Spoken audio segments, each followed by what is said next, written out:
All right, welcome back to Resilient Voices and Beyond. I'm so excited for today's episode. I have a dear friend, a brother on today. But before I get into all that, I just want to give my thanks and my gratitude for all the people that are supporting me and supporting this podcast and this movement of Resilient Voices and Beyond altogether. Truly could not be here and doing this work and having this platform or the coffee and conversations without you guys. And also a special thanks to all the guests that I've had on before and the work that they're doing. I hope that you guys continue to follow them and continue to see, the good things that other people are out there doing within their platforms. If you so happen to have stumbled across my podcast and don't know who I am, my name is Michael D. Davis Thomas, aka MDDT Speaks. And yes, it is my initials. I've spent a little bit over 11 years in the Michigan child welfare system. I've done a lot of different work within the child welfare system, around 10 years of advocacy and working around the child welfare system. So I'm glad to be here and sharing my experience, but also holding this platform for others to be able to uplift their experience in the work that they're doing. With that being said, you guys know I can talk. I'm not going to talk your ears off. I'm going to have my guest introduce himself. Okay, thanks for having me, Michael. I really appreciate this opportunity. My name is Aylin Stamps. I'm founder and executive director for River Jordan. And that's basically it. I'm glad to have you. This been a long time coming, but I'm gonna dive right into it because I'm excited for this. Those that don't know, me and Al has a long relationship, working together and just, advocating together and so forth. But I'm excited to take a back seat from being his partner, to being a person that's just interviewing him and capturing his story and all the great work that he's doing. With that being said, my first initial question is kind of getting that background to build the timeline of your individual life and the great work that you're doing. So to your earliest experience, when did this all begin for you? You're talking about my experience in foster care or experience Yes, when you entered into care. Okay, I was 2 years old at the time. My mother, she was a young mother. She was on heroin. It was it was kind of like today is a heroin epidemic. And so she was on heroin and she got addicted to it. And she just, she was hanging out with friends and stuff like that. And she would take me wherever she, would hang out. And sometimes she needed to go and hustle or do whatever she had to do. And she was notorious for leaving me with people. And a lot of times the people that she didn't know, that she might have said, okay, my son might be safe here. And she would tell people, hey, I'm going to go to the store real quick and I'll be right back. I just need to leave my son here and, I'll be right back. But sometimes she wouldn't come back for, hours and sometimes days. So she left me with a person and she left me with someone. And that person, wasn't an addict. She left me with someone, and I think it was about 2 or 3 days before this person finally said, you know what, I need to drop this kid off somewhere because I don't know if this kid's mom is coming back. So this person took me over to my grandmother's house and left me on the front porch and sped off. And my grandmother, she lived on a dead end road and there was a lot of kids on the road. So it was very uncommon to hear a car speeding down the street. So there were so many kids there. And so when she heard the noise from the tires, she came out to the front and there I was sitting on the porch. I was dirty, my nose was running. I was kind of a snotty-nosed kid. My hair was nappy, not combed and stuff like that. So she brought me in, cleaned me up and everything like that. And a couple of days later, CPS knocked on her door looking for my mother. My grandmother couldn't, give an account for my mother's whereabouts. She didn't know what was going on. My grandmother didn't lie for my mom either. So she just basically said, hey, I don't know where she's at. And from there, a CPS case abuse and neglect case was open. I was a neglect case. Um, so I stayed with my grandmother for about 6 years. But throughout those 6 years, I developed some pretty serious mental health and behavioral problems. And it was mostly because my mother would, come in every now and then and she would promise me things like, hey, we're going to get our own place soon and we're going to, I'm going to come and get you. And just stuff like that, making promises about holidays and gifts and all this kind of stuff. And she wouldn't follow through. And mainly what broke my heart was my mother's promises for, coming to get me so I can be with her, forever. I just being honest with you, my grandmother, she worked at U of M hospital. She, made a decent income. We lived on a nice block. I was spoiled.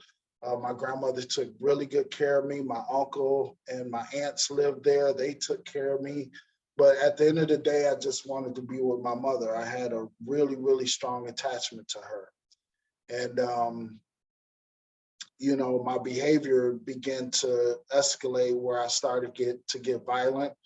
And so I would throw temper tantrums and throw stuff around and stuff like that whenever I would get angry.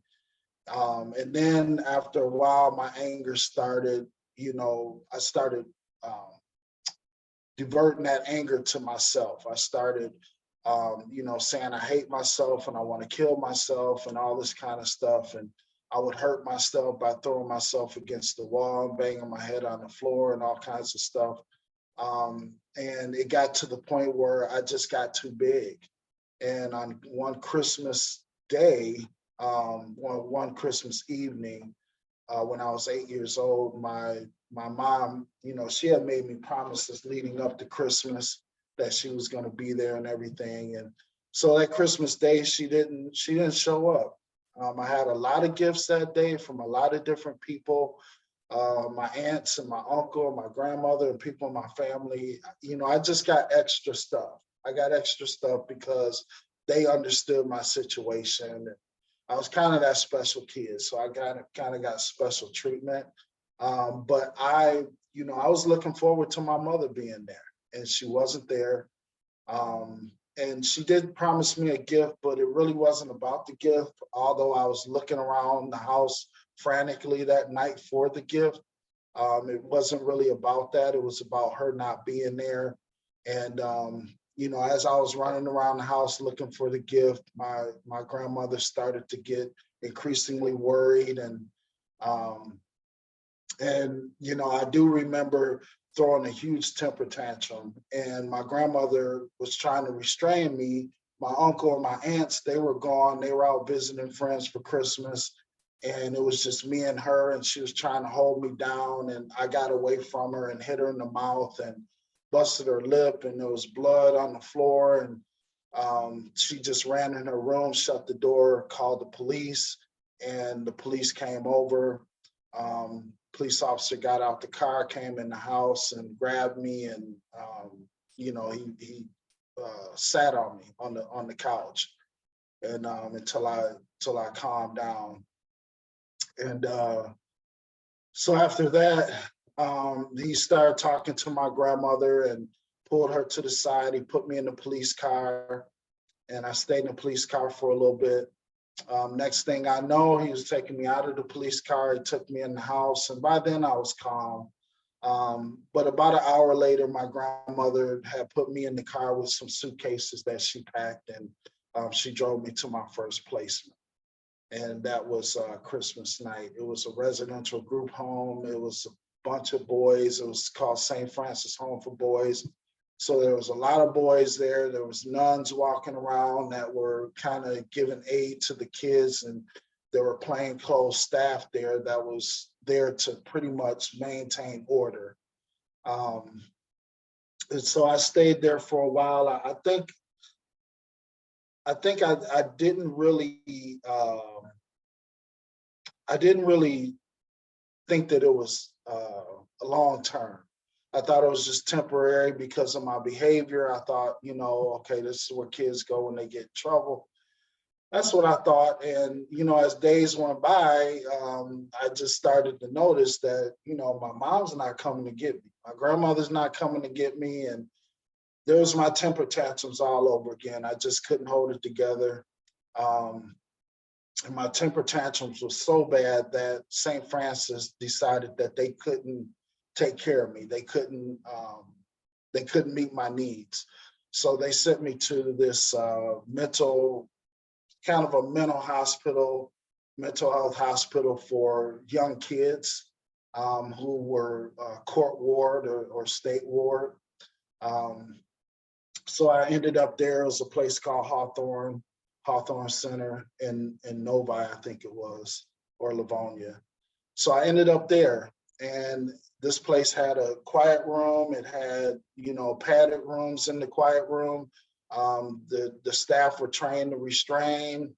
There were psychiatrists that could prescribe psychotic medications on staff. There were all these different people there. And, whenever I throw my temper tantrum, whenever my mom wouldn't pick me up for home visits, that's where I would be.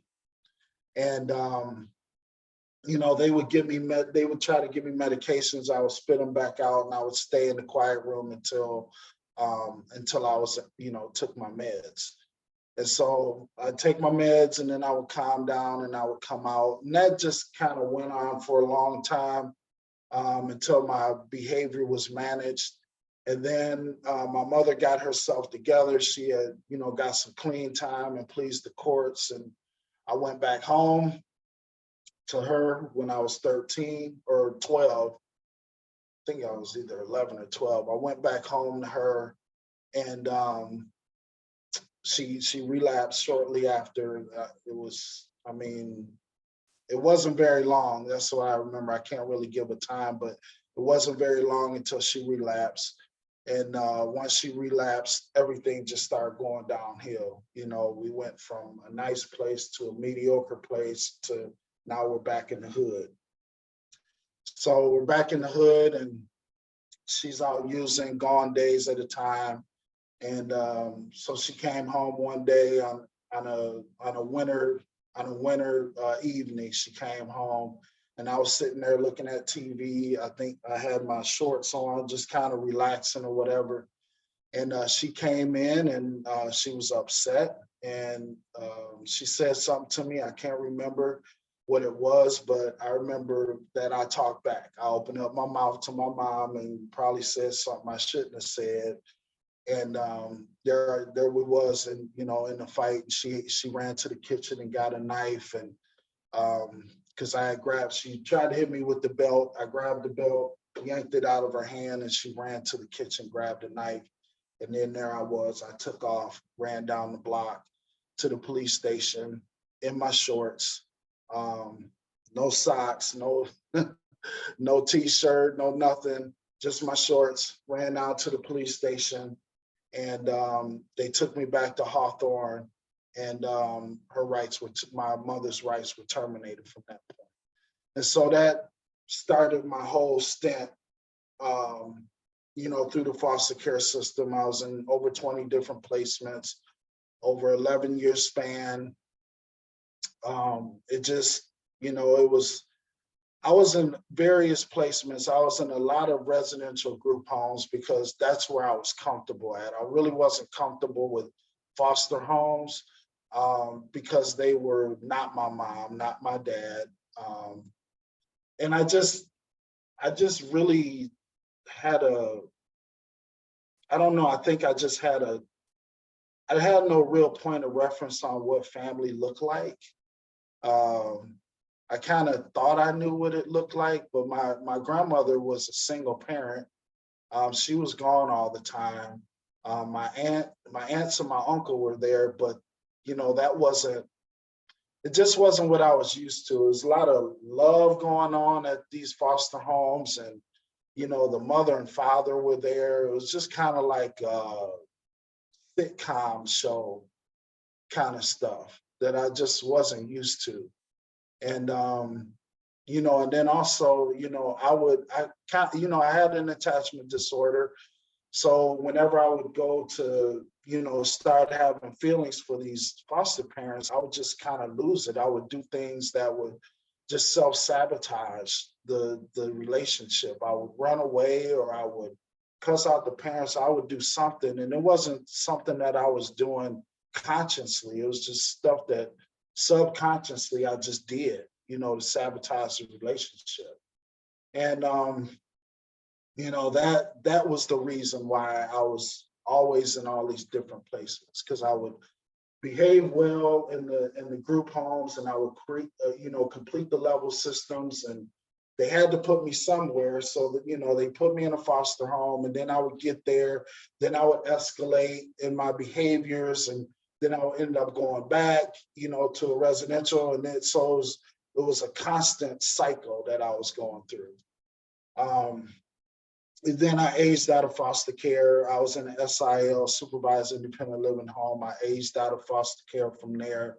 I was just doing things I wasn't supposed to do at that SIL. It could have worked out for me, but I didn't take advantage of any of the opportunities that were given to me. The social workers were trying to get me ready for college, and helping me find a job and getting me ready for, to be on my own, and teaching me life skills and stuff like that. But I was too busy out, using drugs and experimenting and smoking weed and drinking and stuff like that. I just wasn't following the rules. And at that point, I was 18 years old, and, they said, hey, there's nothing else here left for you.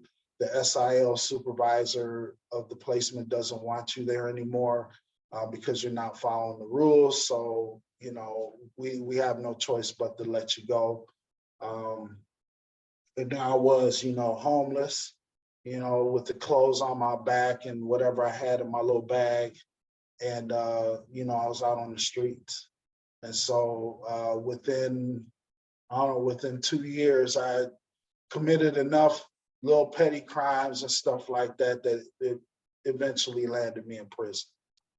And so Before I ended, before you yeah. navigate, deep into, your adulthood, I want to, touch base on this transition period from, your adolescence to this, transition period into an adulthood. You touched on a lot, I first and foremost, I want to say I appreciate your honesty and your openness and your vulnerability sharing, Yeah, yeah. sharing this, with us today. One thing that stuck out to me is from your early experience, there was a lot of trauma. Mhm. There was a lot of trauma, and I don't think it was knowing, but being left somewhere, as a kid, you entrust that your parent, is putting you in the right place, but I can only assume, and knowing you, I know, but some of those places wasn't safe, Right, right, yeah. and anybody have been somewhere, you get the feeling when you ain't in a safe place. But Mhm. luckily, and I say luckily lightly, you got dropped off at the one person's house, and they knew enough to drop you off, at your grandmother's house. Yeah. But at that point, is it safe to say the reality that you had about your life and what your mom had been so conformed that you wasn't willing to let anyone else in, you know? Um, Yeah. okay. Yeah, Um, that's definitely safe to say. I just wanted my mom. mhm. I don't know why. I don't. I don't know if that's that's just built into the mindset of a baby or a child. I don't know if but I had a real deep attachment to my mom. Even though I was spoiled, I love my grandmother. I love all of my family members, but at the end of the day, it was just her I wanted. Mhm. At an early age, you survived a lot with her. Yeah, You yeah, know, and yeah. that so y'all were there for each other. So rationally, it makes sense. You Mhm. know, And you spoke about, being with your grandmother, and your grandmother being a solid, stable adult, but unfortunately, you know, because of the mental state that you were in and still wanting and hopeful that mom will come around, you know, that didn't take, which happens a lot. It happens a lot, in which I'm excited to have you on because, we have a lot of people who enter into care of no fault of their own, but also, we have people who are on both sides of that. There's no fault of their own, but also their behaviors have led them into the system And too. that's me. That was me right there, Michael. I don't mean to cut you off, but You good. There's two parts to this. I played a part of being in a residential, but the part where I went into foster care or CPS was called and stuff like that, that was not my fault. Mm-hmm. But I had, I could have, I could have had a nice upbringing. Mm-hmm. And I was in a safe place and I was in a good place around loving people, but my actions got me into that residential, Mm-hmm. you I know. I want to ask, following that, because you talk about an early age really having a low perspective of yourself because of your mom not being there, and that, building up self-harm tendencies and everything. What, if I can, and I'm really asking in a general sense of other people out there, what was your thought process in that time? When you would have those feelings and those emotions, what were you thinking? If it's fair to ask. That I was a piece of crap, that I was worthless, that I was ugly, that I was had no talent, that I my self-esteem was so low that I wouldn't even try to play sports with other kids, Mm, because I just didn't think I had the talent to even play, to even give it a try. Like my low self-esteem stopped me from trying to do anything. And if I did try to do something, it would be with other kids um, that that I knew that it would be with the other kids that didn't get picked to be on teams. You mm, know, so like if we were there was this field we would always the kids would always play kickball and all that kind of stuff. And I would go down to the field hoping that I could play kickball with the kids in the neighborhood. And I would be sitting there with the kids that didn't get chosen, that never got chosen to play kickball. We would always be sitting there, but we would stand there when it was time to be picked, but we never got chosen. Those are the kids that I played kickball with. You know what I'm saying? And mm-hmm. eventually I just stopped getting in line to get chosen. So that's how my self-esteem kind of worked. It made me not try to do Mm-hmm. anything. It paralyzed me. Um, and that all came from the constant uh the constant promises that were broken that my mom made. Always saying, I'm gonna come get you and we're gonna do this, we're gonna do that. And all those promises being broken, it made me think, is there something wrong with me? And I would ask these questions for so long until I was convinced that there had to be something wrong with me. Because Mm-hmm. if she's going out here and hanging out with all of these people that I'm seeing her hang out with, they must be the cool people and there's something must be just wrong with me. So that was my mindset. That was my thought And process. I can imagine that, just a constant feeling of rejection.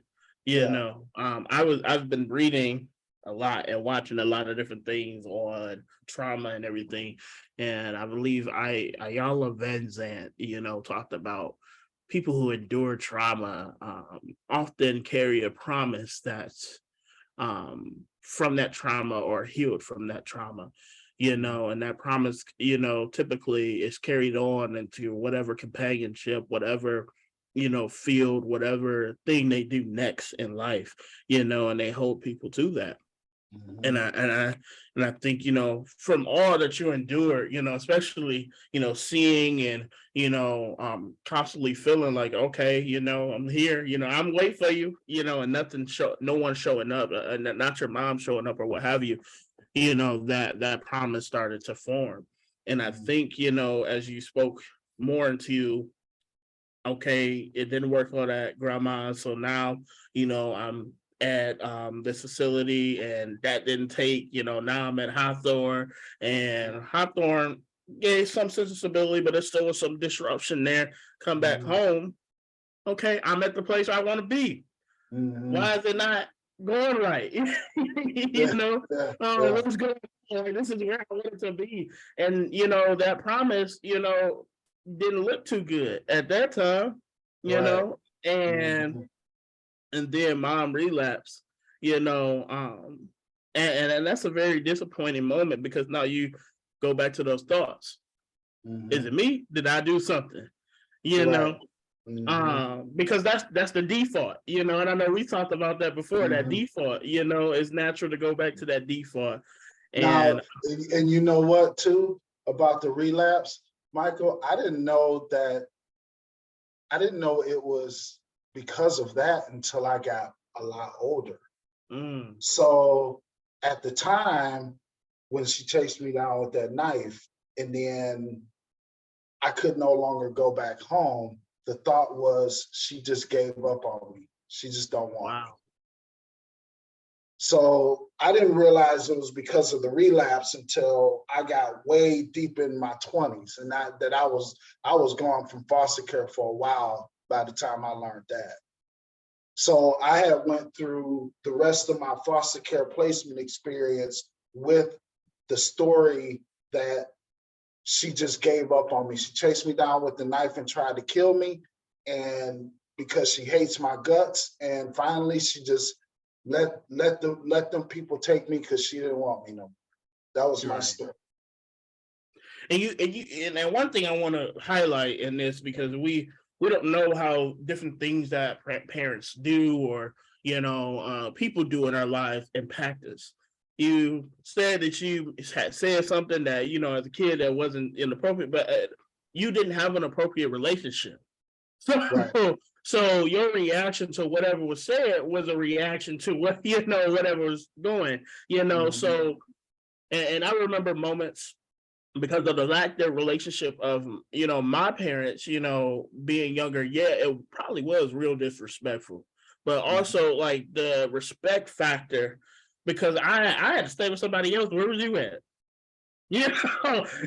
Consciously, and unconsciously, that's where my brain is. So the reaction to certain things, I think, necessarily that was just your brain reacting to, like, who are you to tell, Right. but I think the breaking point, and and if it's fair to say, correct me if I'm wrong, the breaking point that breaks your heart is being chased down the street with a knife by the person who's supposed to love you, Right. you know, and not really understanding why, Right.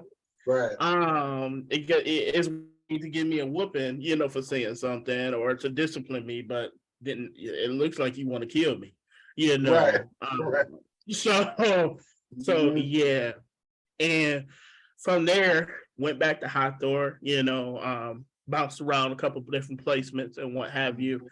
Eventually aged out into semi-independent living. But aged out And in homelessness. yeah, and one thing I want to, touch on is the fact that, you didn't do well in the foster homes. And what it seems like how you explained it, the sense of family was very uncomfortable, very uncomfortable. But when you were in the residential facilities and institutions, it became a sense of normalcy, But because it was safer. It was safer Mhm. for me. It was safer because I knew uh it was safer because I knew that staff, they came and went. They, they come in and work their 8 hours and they go home. I knew that at any moment the staff could quit, or there will be a new staff or a new worker, I could deal with that. I Mm-hmm. could deal with that, keeping myself detached from the people that work there. I knew what that was all about. But when Mm-hmm. I went to the foster homes, I was in a more vulnerable situation with my feelings and my heart and stuff like that. Um, you know, I constantly feared rejection, and I constantly feared, being lied to. I constantly feared people not following through with their promises, you know. But I knew in the placements, I knew the rules, I knew them didn't change. I knew I knew the staff, I knew what their boundaries were. I didn't hug staff. I didn't, what I'm saying? Mm-hmm. Everything was the way that it was, and it didn't change. So that's why I think I dealt with, and I think a lot of that too had to do with institutionalization. Mm-hmm. Because it's weird, because when I went to prison and I walked in quarantine in Jackson, and it was this big bird cage style setting, and it should have scared the crap out of me. But when I walked in quarantine, I was like, okay, this is like placement. It didn't bother me. It did not bother me at all. Um, Wow. so I think a lot of it had to do with institutionalization. Yeah, and that's exactly where I was getting to. Is it fair to say that's kind of how you started to conform your life? Because it started to be uncomfortable in the foster homes, but this was something that you felt comfortable with, so you started to build your life upon how placements were set up. Is it fair to Yep. say that? So Mm-hmm. relationships with anybody, it was okay, temporary. Yep. Yep. Um, Yep. Absolutely. so when you eventually age completely out, you still have built your life in an institutionalization mindset. Mm-hmm. So anything thereafter was in this tight little box. You Mm-hmm. know. Okay, okay. Everybody was, treated at arm's length. There was no, I worked really hard to keep from being attached to people. There was a lot of isolation in there, even though I'm a extrovert. Um, I still was, keeping myself detached from people, keeping myself detached from my emotions, and just really uh, kind of treating everybody the same, you know, so I can stay in this safe spot that, so I struggle with relationships. I struggle really bad with relationships. Um, and when I had my son, I won't get too far in it, but when I had my son, there was some issues, there were some attachment issues at that point when I first had him. I had to work hard to allow myself to open up that part of my heart that I had locked away, and I said that would never come out. I had to work at that. You know, um, so I didn't mean to go too far ahead with No, my son, that's but exactly what that's that's exactly where we're headed. Now yeah. navigating out of that space of transition out, from your adolescence, navigating into your, adulthood, and you spoke about getting incarcerated, Mhm. at a young age. And if you could walk me through the journey of incarceration to, you know, the after. So incarceration, when I went into prison, the only thing that I really hated about prison is I had to be there so long. It's like 5 years. God, dog, I can't. As far as being comfortable in prison, I think I was kind of comfortable there because Mhm. I had the 3 meals. I had, I could work out. I could, you know, um, hang around with the fellas and, just chit chat or walk the yard or whatever I was doing. But a part of me still wanted to be out, but things like, being in a relationship with women and all that kind of stuff. The stuff that, most men miss when they're incarcerated is the stuff that I basically thought about. But really, to be honest with you, uh, I was more free. This might make weird sense, but I was more free in prison than I was when I got out of prison. And I was more free in prison because my relationship with God had went to another level. So before I went to prison, I gave my life to Christ. Um, is it okay to talk about this? You good? Go ahead. Okay, so I gave my life to Christ shortly before I went to prison. But then shortly after I gave my life to Christ, I was back to doing the old stuff that I was doing. But this was a genuine connection that I had with God, when I gave my life to Christ. But when I went to prison, that's when God started working on me, working on my heart, working on challenging my story, challenging, the things that I would tell myself and all that kind of stuff. That's where my true deliverance came from, when I was in prison. And so I lived most of my life in prison in the Bible, and going to Bible studies with other men of God that were in prison, and and the volunteers that came to the prisons to teach us the word, from different churches and stuff like that. That's where I spent most of my time. So I was more free in there. I had gotten to a different maturity level in there. And it was excitement when I left prison, but at the same time, I was scared, you know. But when I left prison, shortly after that, probably about a year after that, I had a relapse. I started drinking again, and and doing stuff I wasn't supposed to do. And then, I caught a drunk driving ticket, and that was the violation of my parole agreement. And I went back to prison for another, I think it was another 14 months or something like that. And then I got out of prison. It was when I was in there for the 13 months, it was a reconnection with God. And I got out of prison, and I got myself involved in the church, and I was away from the community that I was in before. Didn't know anybody but the church people. And then, because I didn't deal with, I didn't deal with the core of my story. I didn't challenge my story that I was telling myself that I wasn't good enough and all that kind of stuff. And I kind of hid behind the Bible. Because I didn't challenge that, now I'm out and I'm feeling alone, and I'm increasingly getting depressed and stuff like that, to the point where, I needed to do something to add some kind of excitement to my life, or to kind of get my mind off of things. So I started drinking again. And once I started drinking again, it just opened up a whole nother can of worms. And, next thing you know, I was back to where I was and worse off. I was selling drugs at the time, drinking and smoking weed and partying and doing all this kind of stuff. And then I ended up getting married to somebody that, I probably shouldn't have married in the first place.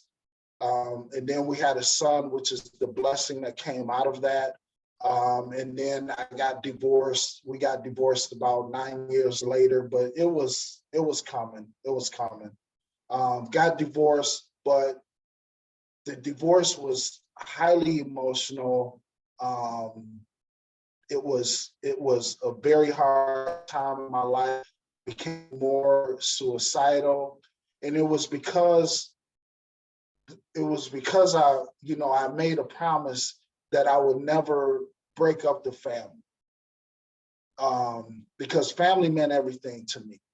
And not only my perception of what the Bible said about divorce and all that kind of stuff on top of it. So when I left my ex-wife for the sake of my recovery, for not using and stuff like that, it really put me in a depressed state where I just started thinking about suicide again. And my purpose, I didn't know what my purpose was to be here, and I would constantly ask God, what am I here for? Like, why didn't you let that guy pull the trigger on me in that one house back in Detroit? Why didn't you let me die in that near fatal car accident? Why are you keeping me like this? And, in early recovery, God spoke to me and when I was in a deep depression and I was on that floor trying to figure it out. And I wanted to kill myself and I was trying to come up with a plan and I was crying and sobbing.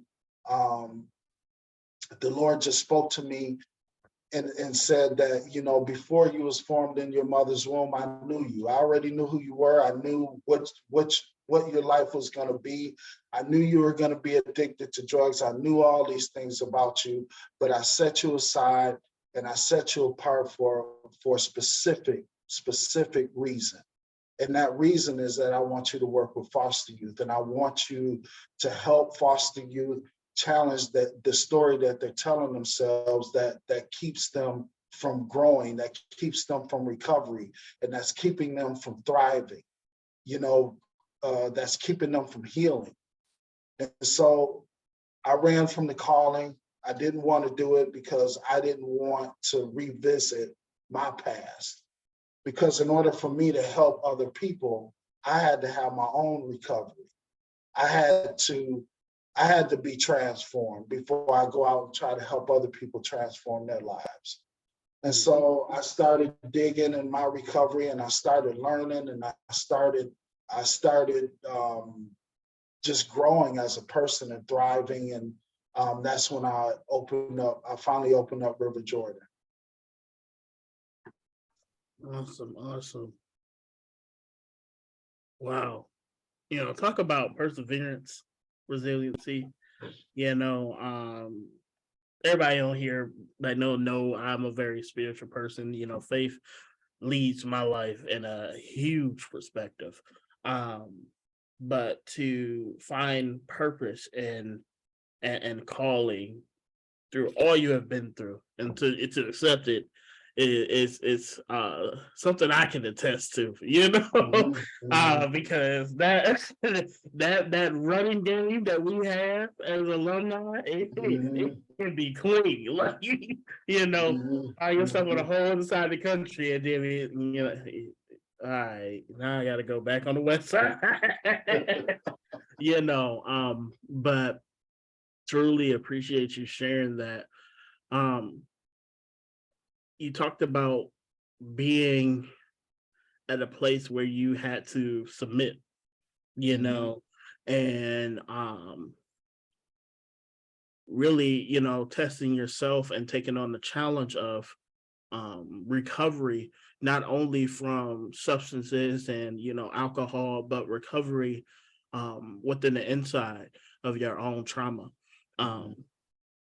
So I know you started River Jordan. I know that hasn't been easy, and I want to get into the meat of that. But before I get into the meat of that, if you can touch on your recovery from foster care and what that looks like for other people, and how were you able to break it down for yourself to get to a place to start River Jordan. Mm-hmm. So the first thing that I had to do was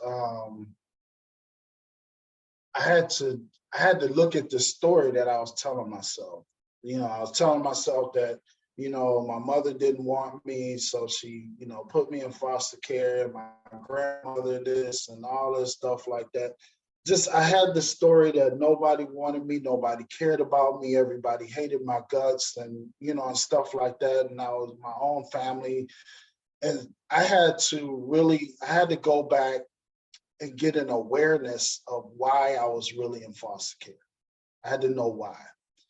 And once I challenged that and I took a look at it, I found out that I was in foster care at no fault of my own. because my mother was an addict and because she left me with people that she didn't know, strange folks and stuff like that. So I was a neglect case.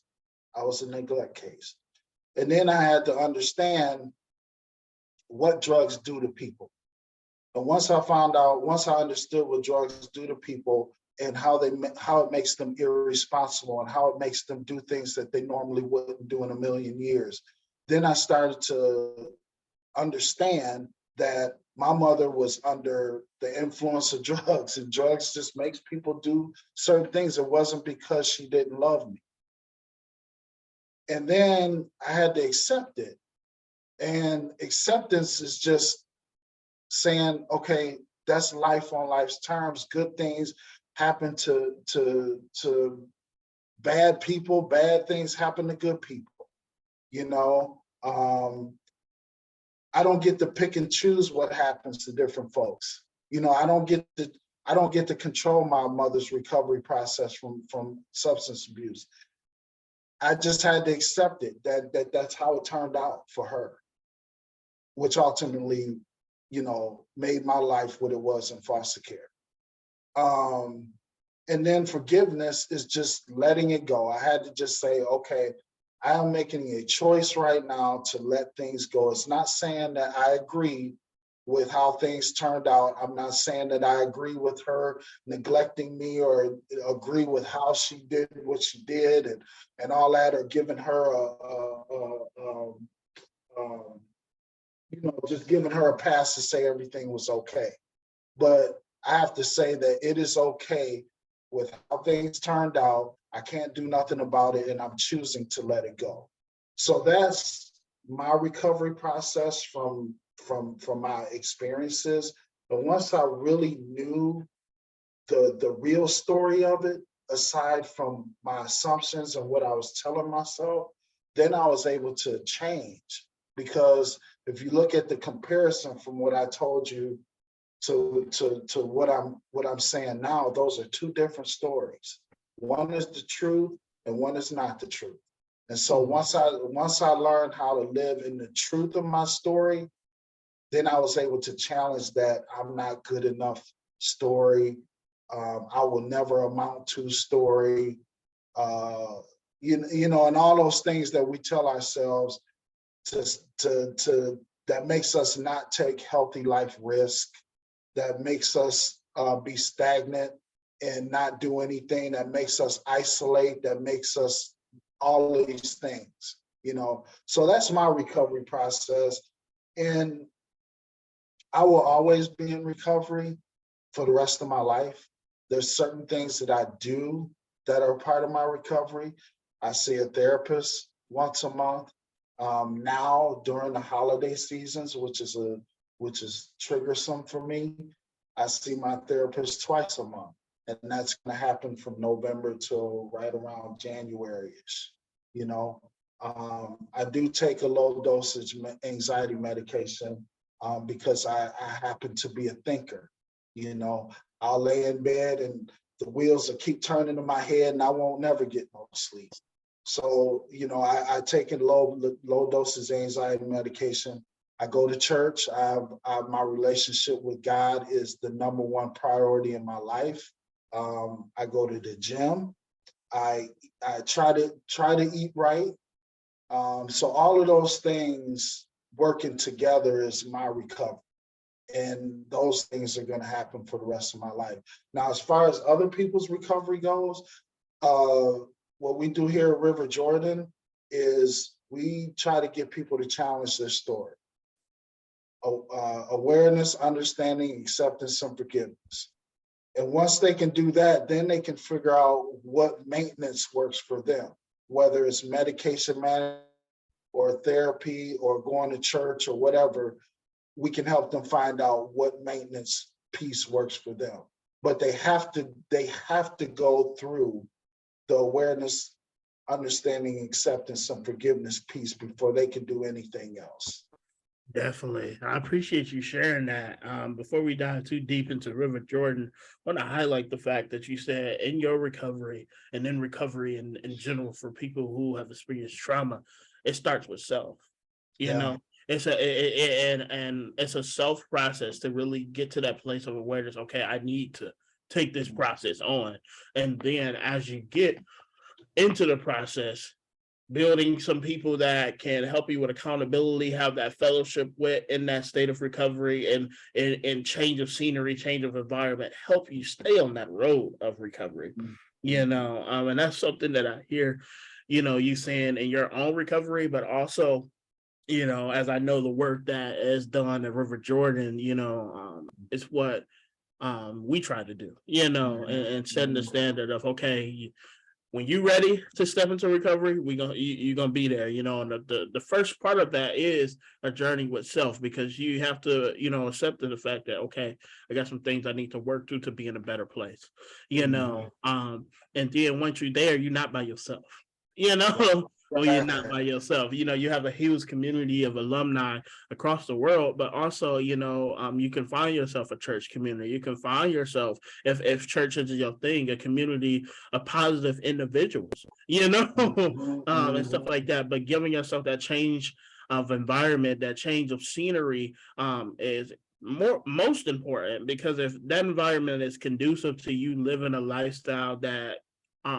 helps you suppress, the truth of your story, or helps you continue with the lie that you've been giving yourself, then it's not going to help you in the long run. Your recovery is always going to be that teetering block, where you good one day and you bad the next day, and not saying that recovery is linear, because it's definitely not. But in more ways, in the process of processing things, you can do things in a step where it's come off seamlessly linear, but it's not. And I said that you ain't gonna have those moments in forgiveness where you're gonna go back and be like, I don't know if I can forgive this person, or in those places of acceptance or understanding, that you're not gonna go back and be like, I don't really understand why this person did this, or I don't think I can accept. But in that place of doing the motions, it can definitely be a place where it's consistent, so I Recovery appreciate is you sharing definitely, that. recovery is definitely a revolving thing, that you have to do every day. You get up every day, you're aware, you understand, you accept, and you forgive. Definitely. Forgiveness is something we got to do every day, all day, to keep ourselves purged. We can drive out. I can go out of this parking lot, get on the street, and somebody cut me off. I got to forgive that person. You know what I'm saying? Or a lady cuss me out in line because she in there too long or something, whatever it might be. Or somebody here cuss me out because I didn't, whatever.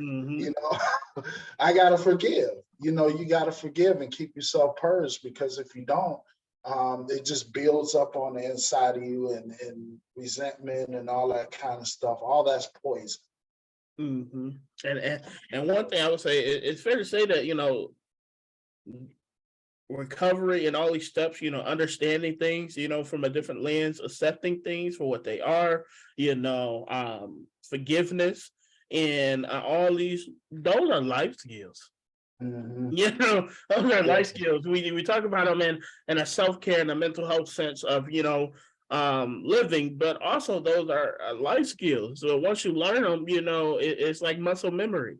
Not saying that it won't be hard, but once you learn them and you really get them down, you're able to run through it. And then you start to see, as you were mentioning, that, forgiveness isn't just about my trauma. I need to forgive people on a daily basis. When they cuss me out, when the person over here won't help me with my bill, all these other things that we get mad at, or someone does something wrong to us, we start to see that it's not just in this aspect of our life, that it's in a holistic point.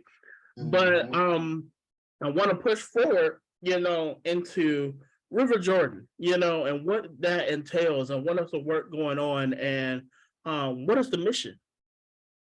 So the mission is empowering individuals impacted by foster care to thrive. So what that means is empowering them is to empower them to advocate for themselves, empower them to go out and do the work that they need to do to get their lives back on track. empower them to get in line with the recovery principles: awareness, understanding, acceptance, and forgiveness. Empowering them to, find maintenance tools to use, in their recovery that they can, carry on for a lifetime. Empowering them to even talk to their workers, and you know what I'm saying? So just empowering them to thrive, to grow, to continue to evolve, and not be stagnant in a place of isolation, or a place of depression, or a place of anxiety, and stuff like that. So empowering them to thrive and grow. Our programming is, transitional housing is a small piece of it, but your pre-aging out wraparound support services like peer support and life skill coaching, and then that continuum care of peer support and life skill coaching, regardless of the age. Those are the most important pieces of our program. And this whole recovery model that we have, that our programming is based on, that would be the foundation of our program. Yeah. Thank you for sharing that. So, what I'm hearing is, people transition out, and people who haven't transitioned out have access to your program. And by having access, they can access transitional housing, which is 18 to 21. And from what I understand, that's an 18-month program, giving them a window, even if they get there, they do it successfully, and they're still in that window of 18 to 21, they can come back, they can apply again if things didn't work out, and what have you, and you have a male and female house right now.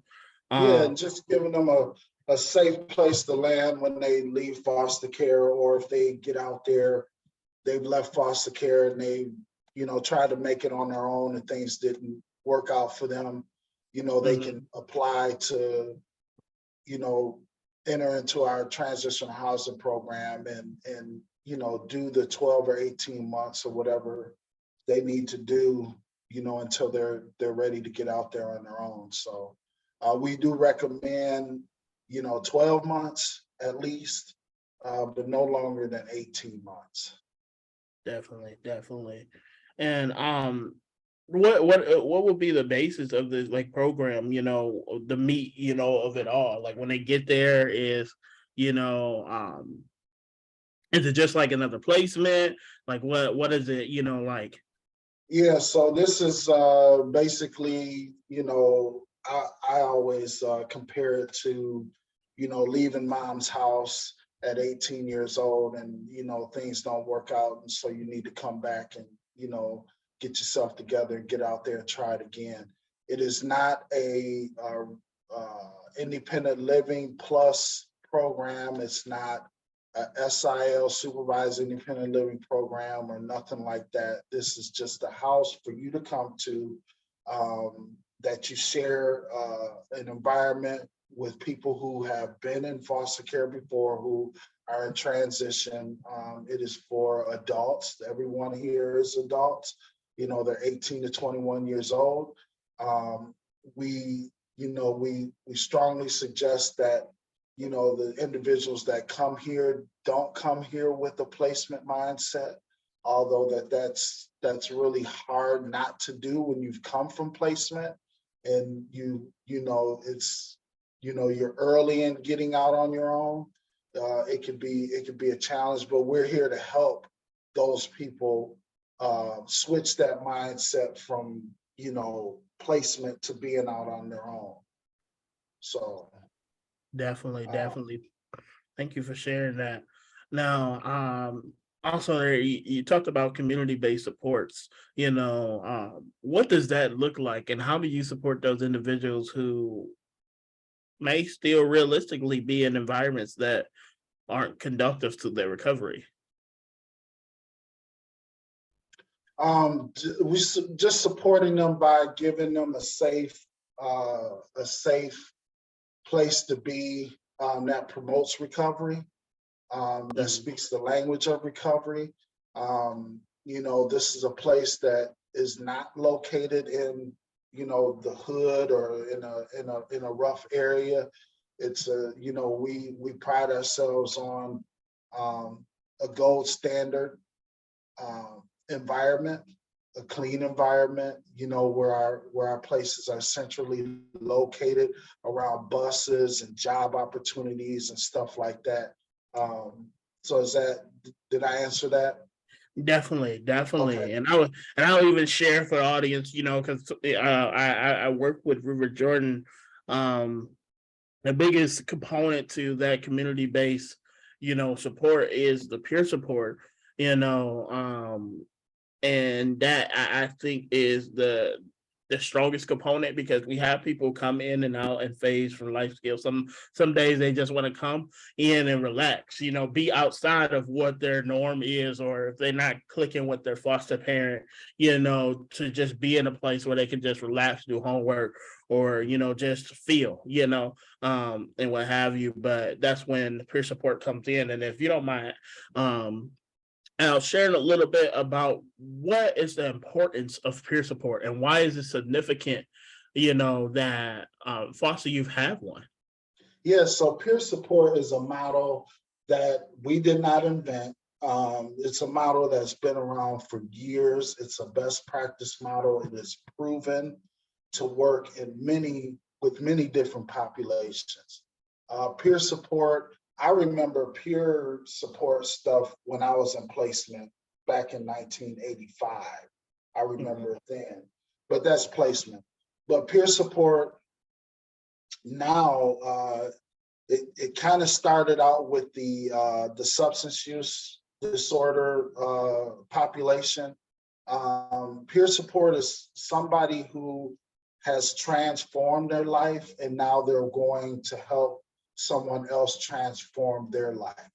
So it is a person who, for the substance use disorder, it is somebody who used drugs before and now they have, they're in recovery. They have enough recovery time and recovery capital under their belt, and now they want to go out there and help someone who is struggling to recover or is in early recovery and need that mentorship and that that kinship with someone who's been through it. And they have that for veterans. They have peer support for people who have mental health disorders. They have peer support now they're working on a peer support program for people who have lost their children through CPS and has since turned their life around, and now they've gotten their kids back. So they have mothers and fathers who have been in that situation, helping mothers and fathers that are going through that situation. So that's why it's so important with foster youth, because, just think about it, Michael, like when you were going through foster care and you were with these, foster care workers and therapists and staff and stuff like that. And they were talking to you about things that you should be doing and stuff like that. And, we, a lot of times we look at them like, you don't know what I've been through. You don't, how can you say I should be doing this or how I should be doing that? And you ain't never been through what I've been through.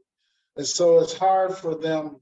I know for me, it was hard for me to really listen to somebody who hasn't been through what I've been through, and so we're seeing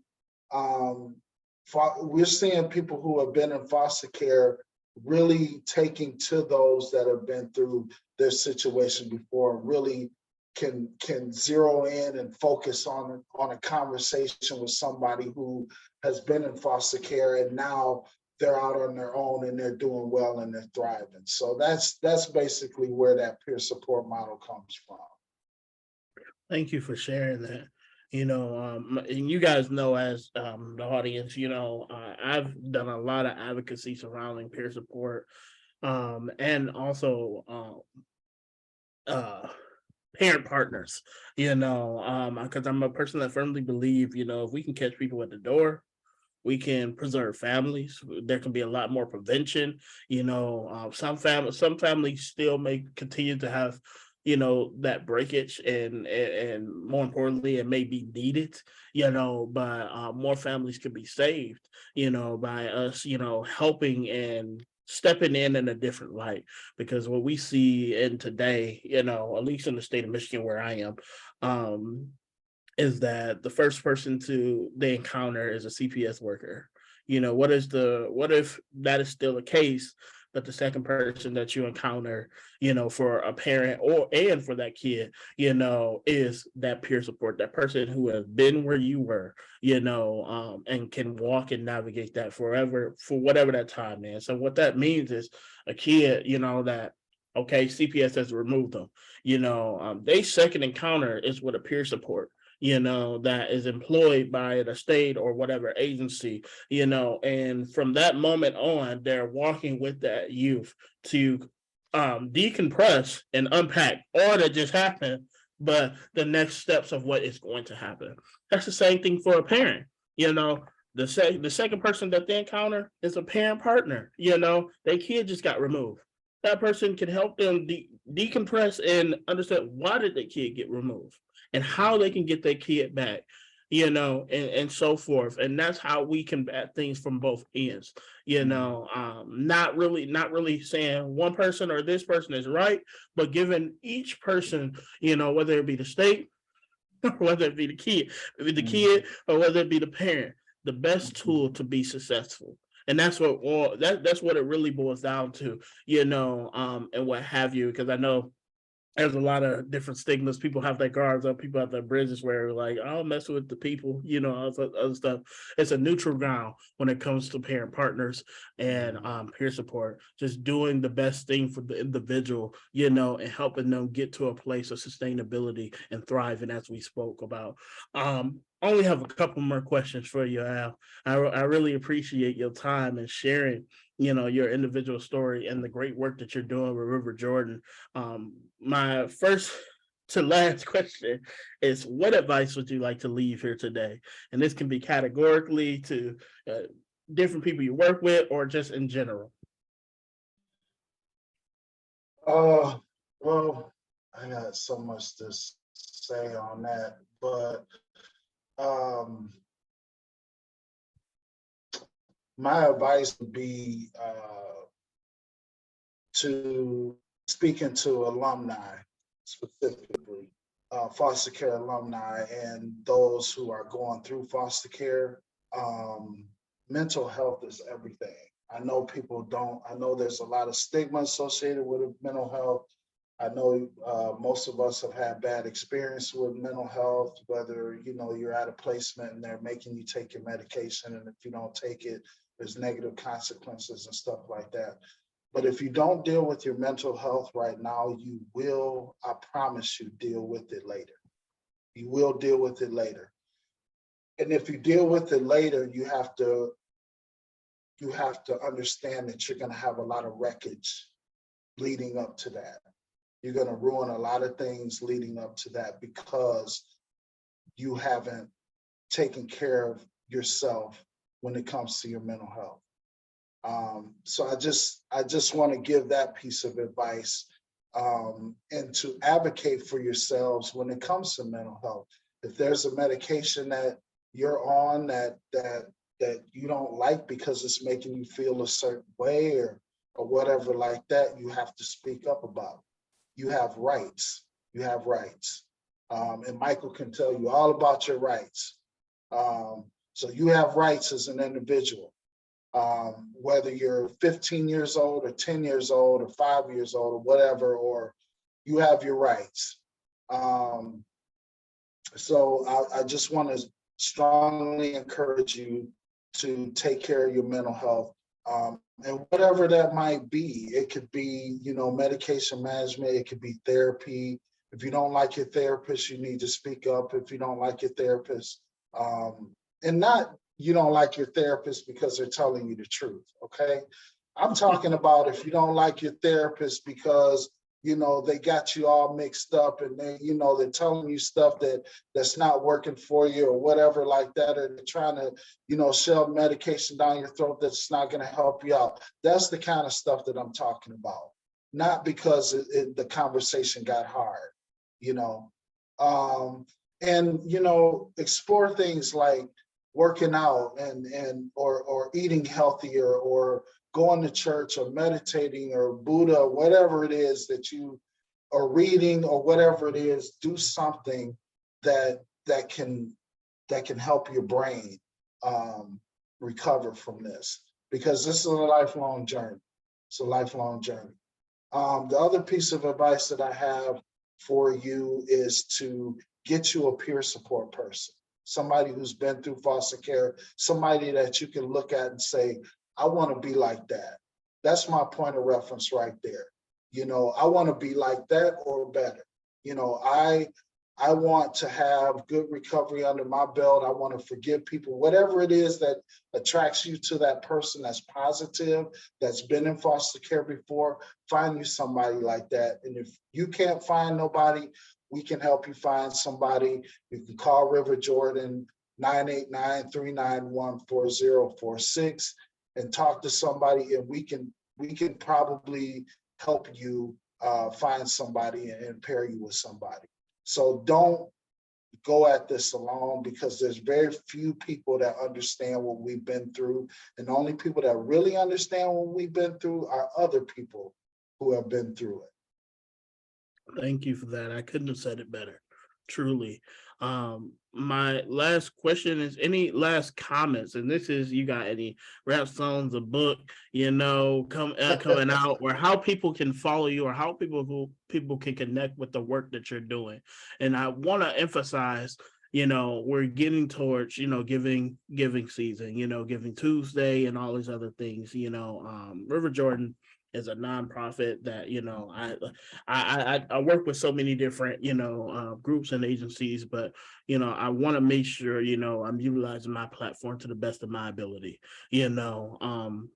River Jordan is a program that is small, but it's mighty, and truly it has the greatest intentions for these youth, and really helping people get to a place of thriving. So if you're thinking about anything during this holiday season, and I was going to speak to this, think about River Jordan and the aspect of donating and giving back to this community, and if so, these people would love to connect with you, follow what you're doing, or donate, how could they do so? So you can follow, our page, River Jordan Inc. on Facebook. That's a way. I have my own Facebook page too, Aylin Stamps. There's only one Aylin Stamps in the world. So if you put me in the search, God made me unique enough to have my own name that nobody else has. So, it'll pop right up there for you. And also, it is giving season. And I just want to point this out to you. It costs $200,000 to run this whole organization. I'm talking about transitional housing for 14 individuals. Okay, 2 houses, all the utilities, the whole transitional housing program, the peer support, the life skill coaching, the administration building and all the utilities involved with that, all of the office supplies and all of everything that we have going on here. And that is a very low number, but we're making a huge impact. And I'm not asking you to give $200,000. That would be nice, but I'm not asking you to give it. But if we had enough people that would subscribe to donating or to pledge to donate a certain amount of money every month, we can get there if we had enough people. $25 a month, $50 a month, $100 a month.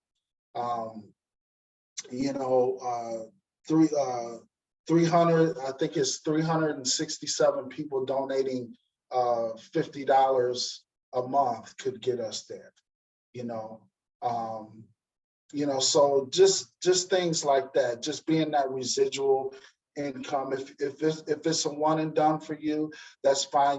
We appreciate any amount of money that you donate to us, but we are community funded right now. We don't have state contracting because there's things that about our program or things that we do in our program that are not lined up with state contracting because, to be honest with you, those things that has not worked for years, and we're seeing the closing of SIL program and Independent Living Plus programs that have been in existence for years are closing because those programs are not working.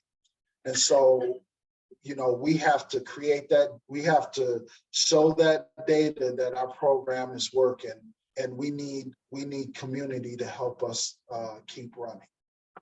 Definitely. And might I add, one of the biggest reasons River Jordan doesn't have state funding is because they work with older youth. And that's the sad reality. A lot of programs, a lot of organizations that work with older youth, outside of YVAC funding for the individual youth, there isn't any kind of support or funding for programs assisting these youth or what have you, which is something that truly, with enough voices, with enough people advocating, that can be changed. There could be federal grants to assist, nonprofits like River Jordan and what have you. But I want to thank you truly for being on. And one thing, highlighting, it's awesome to be able to work with, another, African American, male who have successfully, and I use the word successful lightly because, success can be taken so many different ways, but has exit out and that is living in their own sense of thriving. It's monumental for myself to continue to see this as I've been interviewing. I've been able to talk with a select few, of people, especially a lot of people that look like me, males and what have you, who make it out. And that's something that it's a conversation for a whole nother day, but it's not a lot of us. So I just want to commend you on the work that you're doing to give back and being that representation for us, in the community and in this area. And thank you for your time. Yeah. To the audience. I know we talked about a lot on this episode, and I don't want to be remiss by saying that if something in this episode has triggered you, please don't just sit in that. Take some time before you go do anything else to get back in baseline, center yourself, do some mindfulness exercises. If it's something that's triggered you and it's thought provoking, don't just sit in that either. I'm here. My contact information is tied to my podcast. If you're looking to get connected with resources or peer support, as Al mentioned, the number is there, the website is there. Connect with him. If you're looking for just resources with mental health, I'm more than willing to help you out, and connect you with that. But don't let something that has provoked something in your thought process to something that you have been through or whatever you're going through go on deaf ears. It was a reason why it tickled your ears or what have you. Whether you have started that process or left that process behind, or you kind of stagnant in that process, don't sit in it alone. If anything have came out of this conversation is that it's good to have supports. It's good to have that additional backing. Through going through things, we all need that sense of a village, and that village looks unique to everyone. But we all need that sense of a village to continue to thrive in life.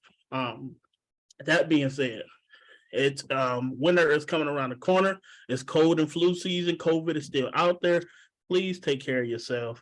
I know a lot of people have lost their life due to COVID, and stuff like that. So I really want to drill it in and use my platform to let you guys know to be safe out there. If you need to put that mask back on, put that mask back on, carry a little thing of hand sanitizer or what have you. But please be safe out there because it takes all of us. We're all a part of this big old village, called America. So we all are taking care of each other by taking care of our individual selves. And last but not least, I'm getting ready to end season 2. I'm at 70 something episodes with season 1 and season 2 together. I will be taking a break and ending the season and the end of December. What that will look like, I'll be taking Resilient Voices and Beyond and making a movement and an initiative in the community. That is my goal, to be able to take this and have those conversations in those communities where we're seeing, a lot of kids being taken and put into the system, where we're seeing, a lot of deficits between CPS and the community or the educational system, and just have those thought-provoking conversations, in hopes to make transformative change. I don't know what's going to come out of it. I just feel led to do that. And most of you guys know me. I'm never gonna stop advocating. I may get off the grounds because I'm getting older, but I'm never gonna stop advocating. But this has been season 2. This has been season 2, episode 21 of Resilient Voices and Beyond. I hope you guys have a good night, good morning, good whatever you're listening to this. Thank you, and talk to you guys soon.